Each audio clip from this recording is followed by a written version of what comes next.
Alors, bienvenue à l'EBCRS. Ce matin, 25 septembre, on va se discuter de supercherie spirituelle. Je pense qu'on a eu une très belle introduction dans le message d'Éric du 23 septembre. C'en est une. Je pense que c'est assez facile à comprendre. Maintenant, vous vous souvenez ce que frère Éric nous a dit concernant les influences et convictions qui nous animent en tant qu'humains.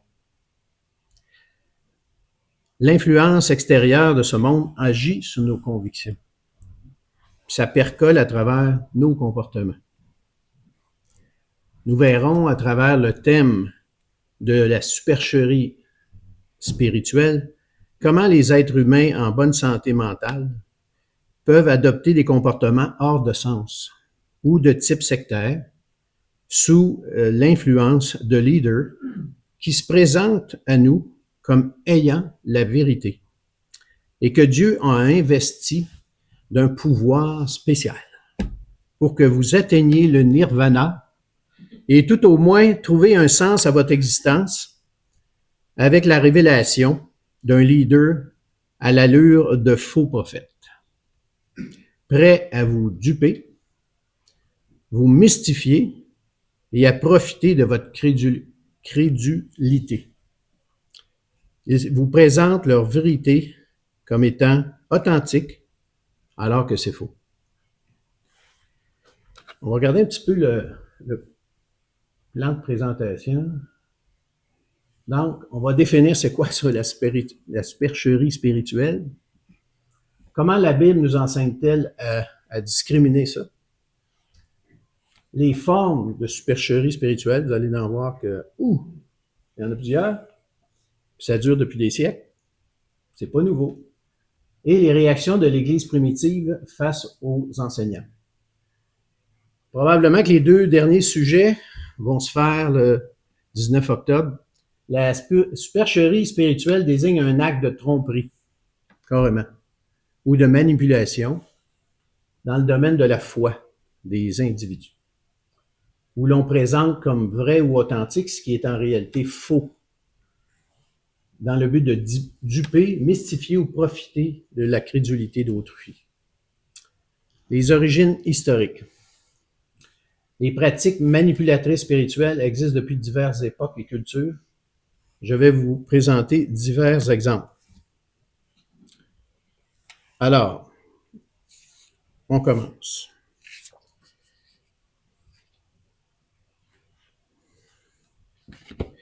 Donc, ça consiste à faire croire dans un contexte religieux ou spirituel à l'existence de phénomènes, de pouvoir ou de vérité supérieure qui ne reposent sur aucune réalité vérifiable, afin d'en tirer profit ou d'exercer une influence sur autrui.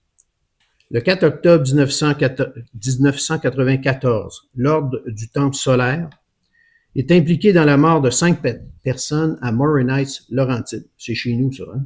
C'est pas très loin. Et de 48 victimes découvertes la même semaine en Suisse. Un an plus tard, 16 personnes sont mortes dans le Vercors, qui est un massif de montagne que mon ami Didier connaît, en France. Donc, 16 personnes de plus. 16 décembre 95, ces gens-là meurent. Puis 5 autres ont été retrouvés décédés à Saint-Casimir, Québec, le 22 mars 1997. Il a été démontré qu'une proportion importante des victimes de l'OTS, l'Ordre du Temple solaire, étaient des personnes accomplies à plusieurs égards, tant au niveau professionnel, familial et social. Donc, c'était pas des huluberlus qu'on avait pris dans la rue comme itinérants. On s'entend. Une partie significative des victimes a été progressivement investie dans une finalité de l'OTS.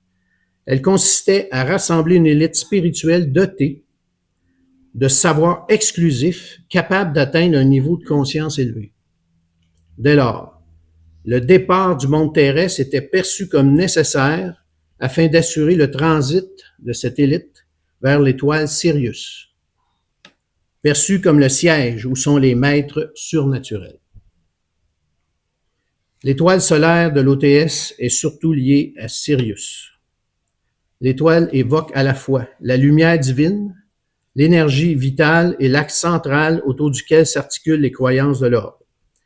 Elle symbolise l'objectif de la préparation écoutez bien ça, au retour du Christ en gloire solaire. Signifie d'illumination apocalyptique et d'un nouveau cycle cosmique. Bien sûr, il s'agit d'un enseignement mensonger, de faux miracles, de doctrines manipulatrices ou de promesses irréalistes, visant à exploiter la crédulité ou l'espoir des personnes en quête de sens dans leur vie. Puis c'est fait petit à petit. Fait qu'il y en avait un qui empoisonnait les autres, puis après ça, il mettait le feu, puis lui, il mourait dans le feu, dans son transit. J'aimerais pas ça.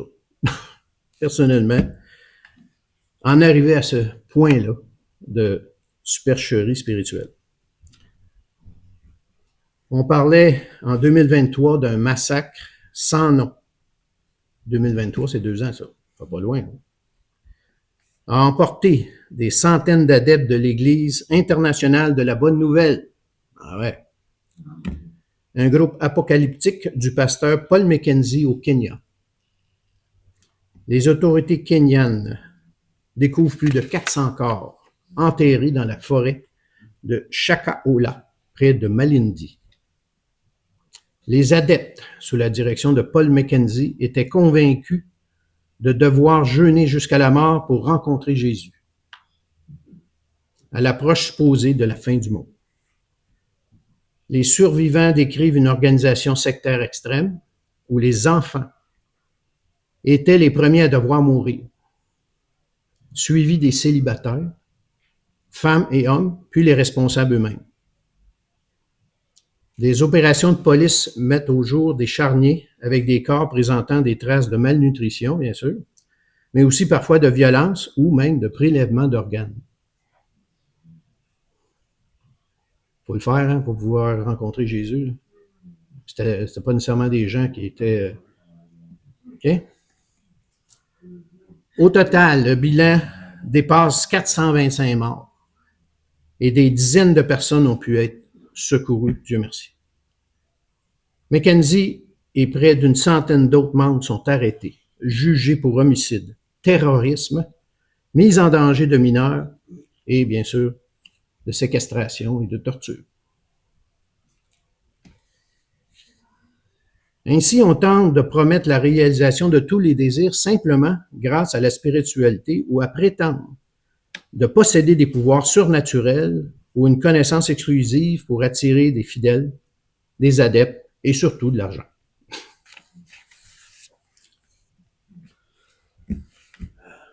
OK, on continue. Donc, ces figures-là que je viens de vous présenter, ces personnes-là ont abusé de la confiance spirituelle pour exploiter les croyants jusqu'à la mort.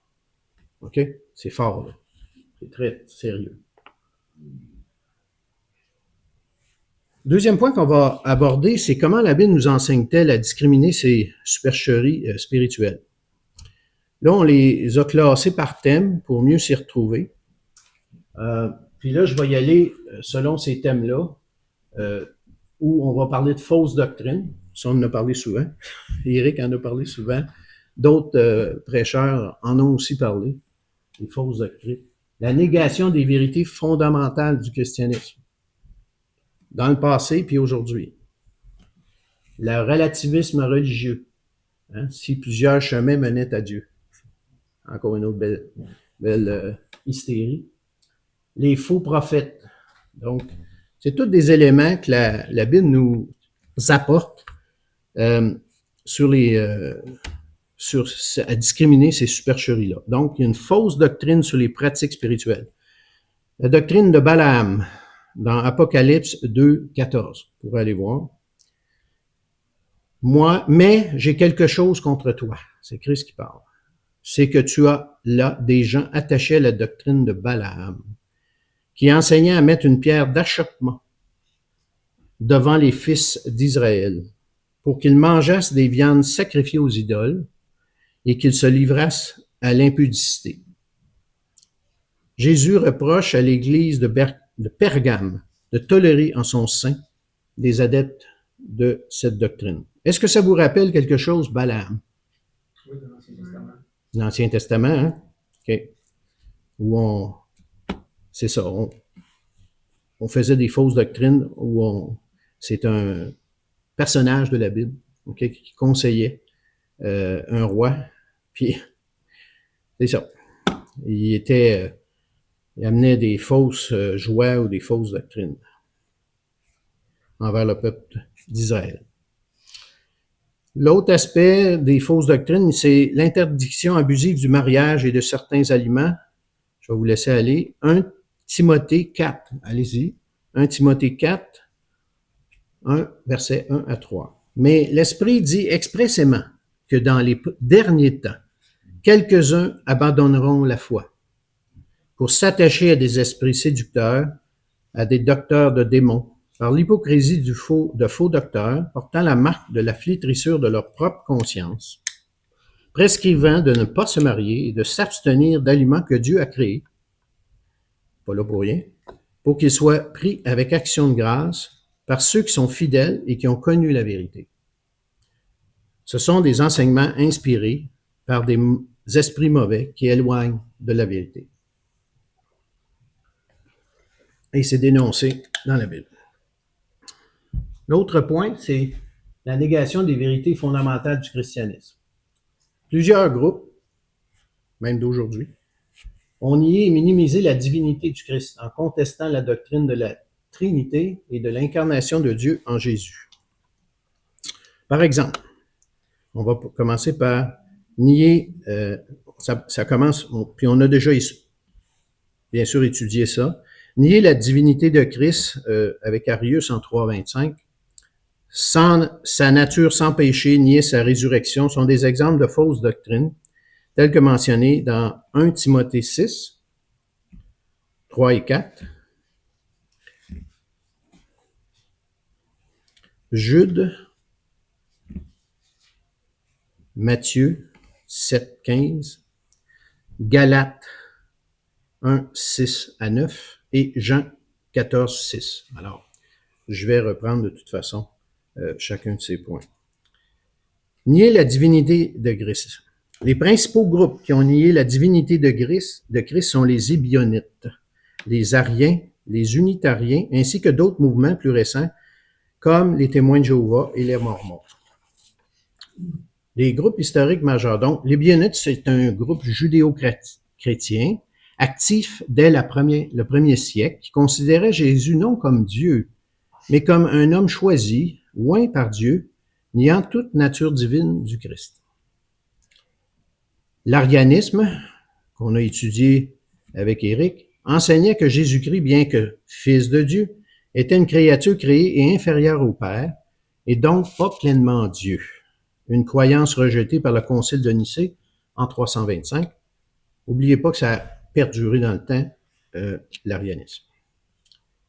L'unitarisme, c'est un courant postérieur au 16e siècle. L'unitarisme affirme que Dieu est strictement un, niant la Trinité, donc la divinité de Jésus.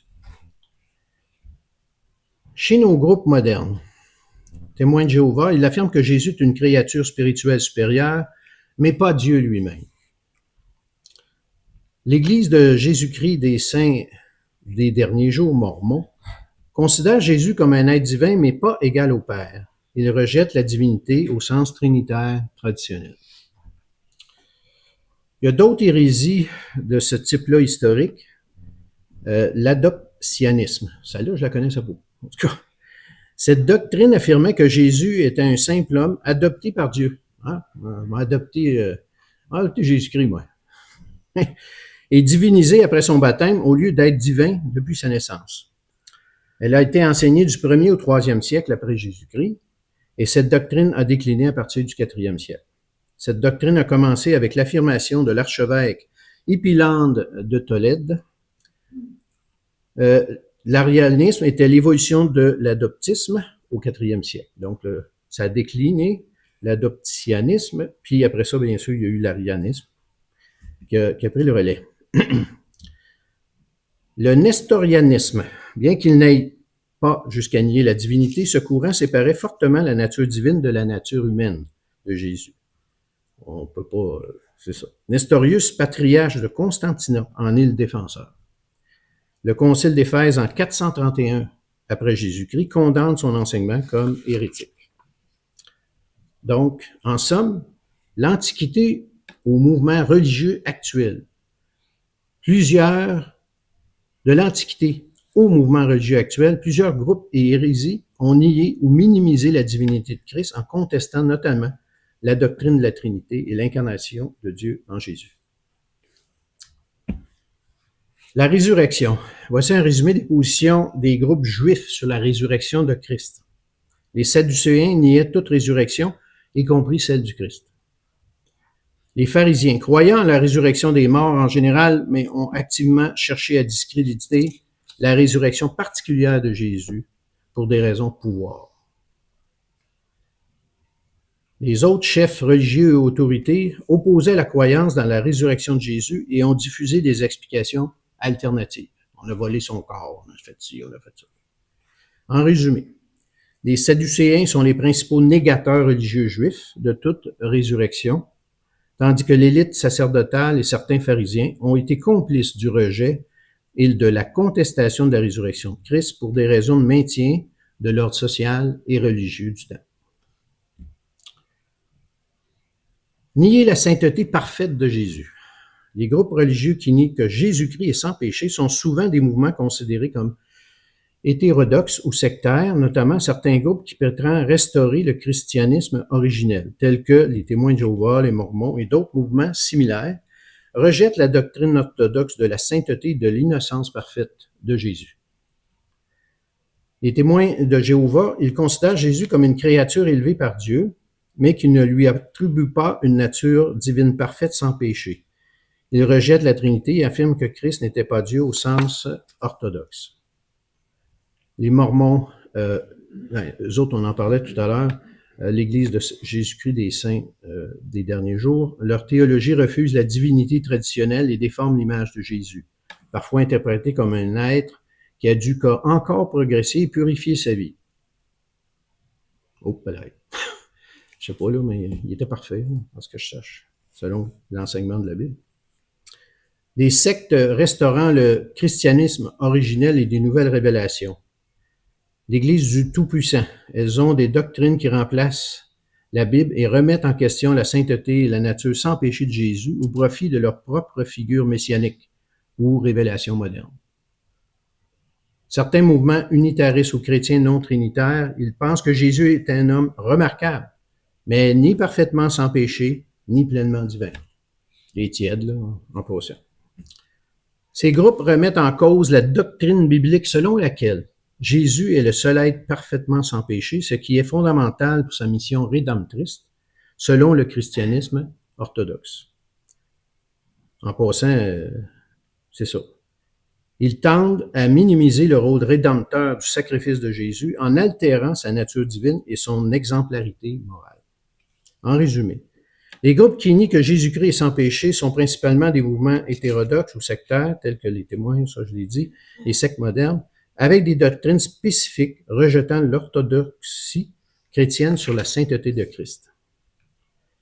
Sans ça, comment il pourrait être sauveur s'il n'avait pas été notre Rédempteur, qui n'aurait pas pris les péchés sur lui? Alors, c'est ça. Fait que ça, on a couvert la négation des vérités fondamentales du christianisme. Le relativisme religieux. Bon, ça c'est un autre patente.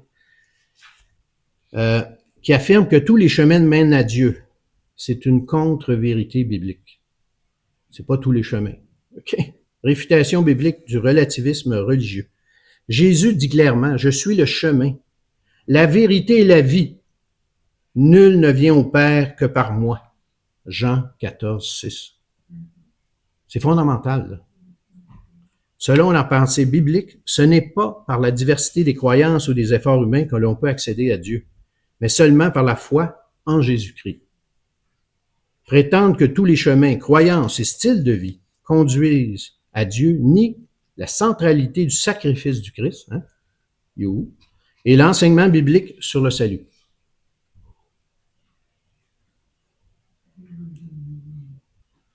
Donc, la raison pour laquelle la Bible rejette cette notion, c'est que les enseignements de Christ sont exclusifs comme la porte unique des brebis et le seul moyen unique d'être sauvé, dans Jean 10, versets 7 à 9. Jésus leur dit encore, « En vérité, je vous le dis, je suis la porte des brebis. Tous ceux qui sont venus avant moi sont des voleurs et des brigands, mais les brebis ne les ont point écoutés. Je suis la porte. Si quelqu'un entre par moi, il sera sauvé. Il entrera et il sortira, il trouvera des pâturages. » Comment on peut tordre des Écritures au point de nier ces choses-là? En tout cas. Le Nouveau Testament avertit contre les faux enseignements qui proposent d'autres évangiles et qui veulent renverser l'évangile de Christ, qu'il soit anathème. Dans Galates 1, versets 6 à 9. Vous y allez. « Je m'étonne que vous vous détourniez, c'est Paul, je m'étonne que vous vous détourniez si promptement de celui qui vous a appelé par la grâce de Christ pour passer à un autre évangile. Non pas qu'il y ait un autre évangile, mais il y a des gens qui vous troublent et qui veulent renverser l'évangile de Christ. Mais quand nous-mêmes, quand un ange du ciel annoncerait un autre évangile que celui que nous vous avons prêché, qu'il soit anathème. » C'est fort, là. L'apôtre Paul, il ne mange pas ses mots. Là. Si plusieurs chemins menaient à Dieu, la mort de Jésus serait inutile, ce qui contredit toute la logique de l'Évangile et de la mission du Christ.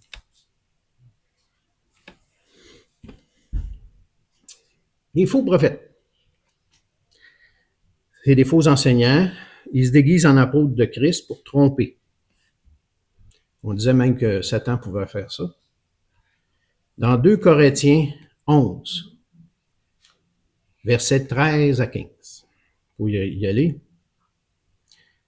Ces hommes-là sont de faux apôtres, des ouvriers trompeurs, déguisés en apôtres de Christ, et cela n'est pas étonnant, puisque Satan lui-même se déguise en ange de lumière. Il n'est donc pas étrange que ces ministres se déguisent en ministres de la justice. Leur fin, cela sera selon leurs œuvres. Donc, déguisement en apôtre. Produire de faux miracles pour séduire même les élus.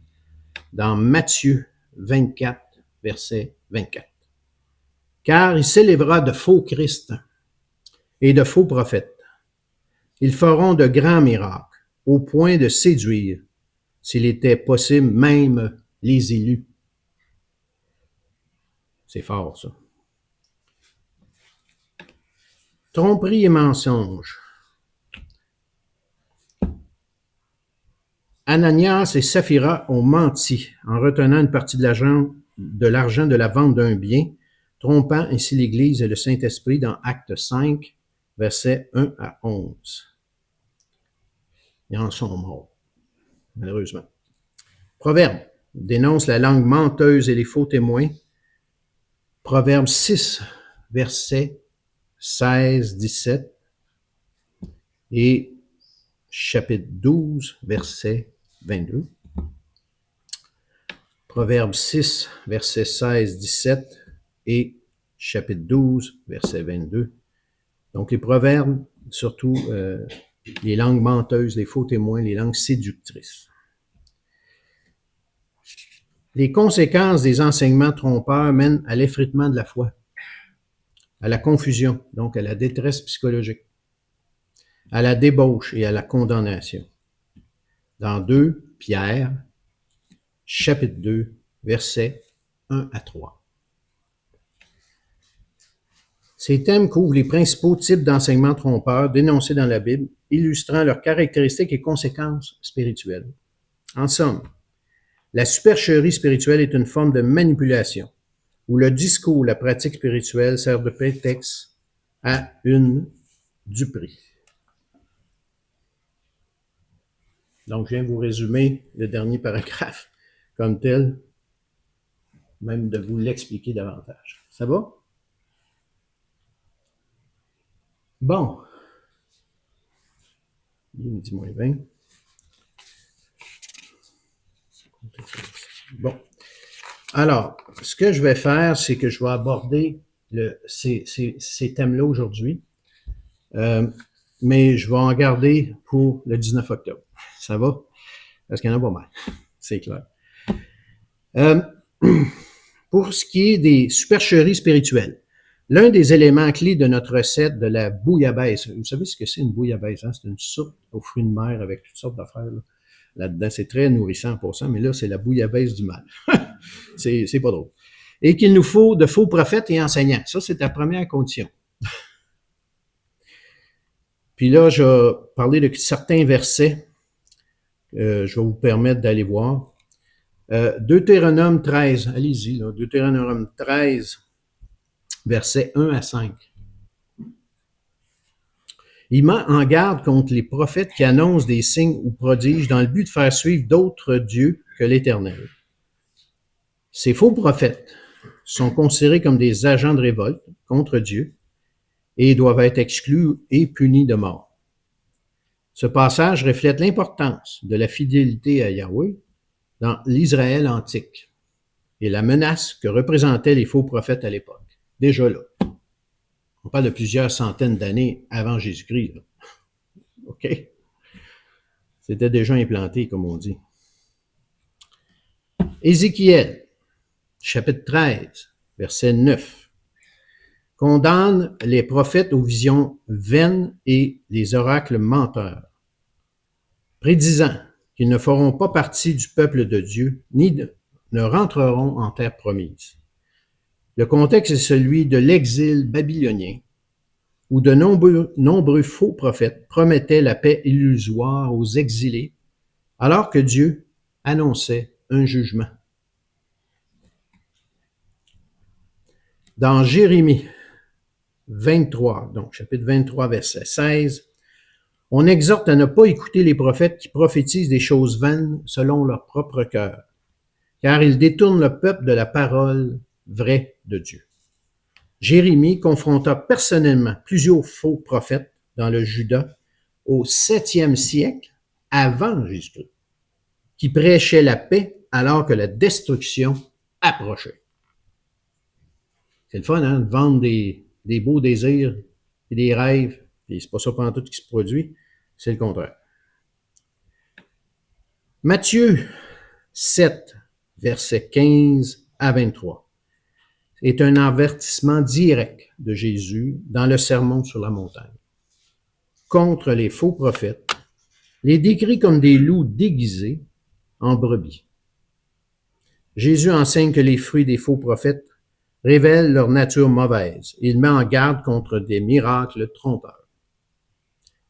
Le contexte est le judaïsme du premier siècle et la nécessité pour les disciples de discerner la vérité dans un environnement religieux contesté.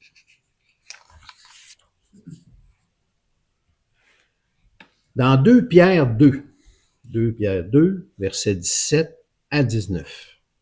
2 Pierre 2, versets 17 à 19. Ça décrit les faux prophètes comme des fontaines sans eau, des nuées emportées par le vent, qui exploitent les personnes vulnérables par des discours flatteurs.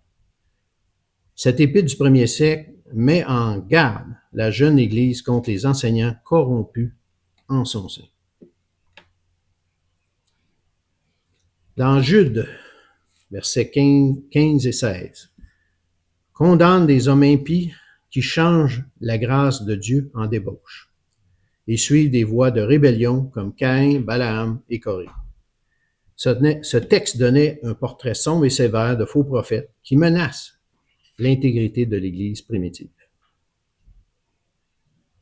Il y a aussi un exemple historique dans Michée, confrontant les faux prophètes de la cour du roi Akab, dans 1 Roi, verset 22, ou chapitre 22, c'est le chapitre au complet, où les faux prophètes prédisaient victoire alors que Michée annonçait la défaite.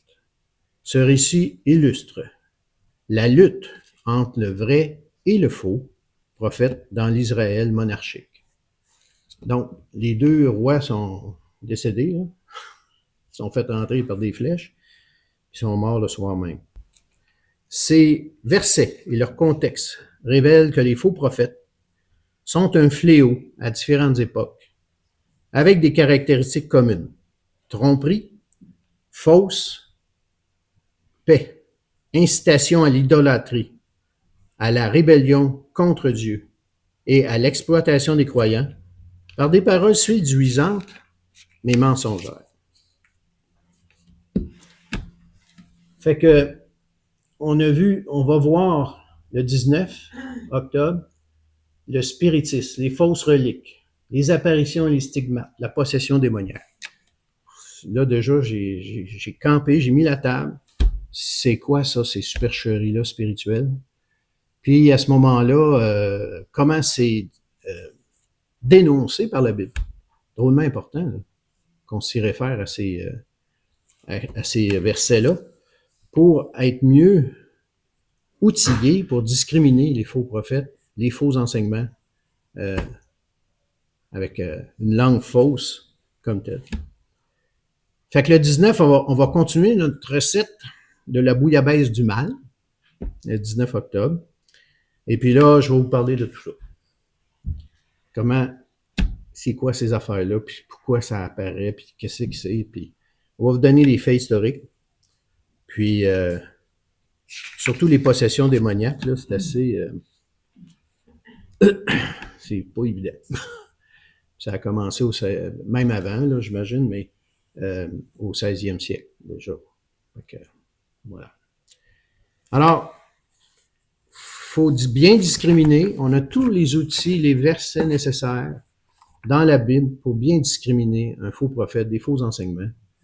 Puis, soyez sûrs que la négation des aspects fondamentaux du christianisme, c'en est des exemples quand tu fais de la négation de ça.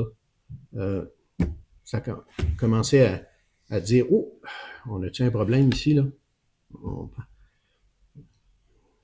Je crois pas, ou je nie c'est quoi cette histoire-là de résurrection de Christ, de nature sans péché, puis de parfaite sainteté. C'est ça. Alors voilà, on se revoit le 19 octobre.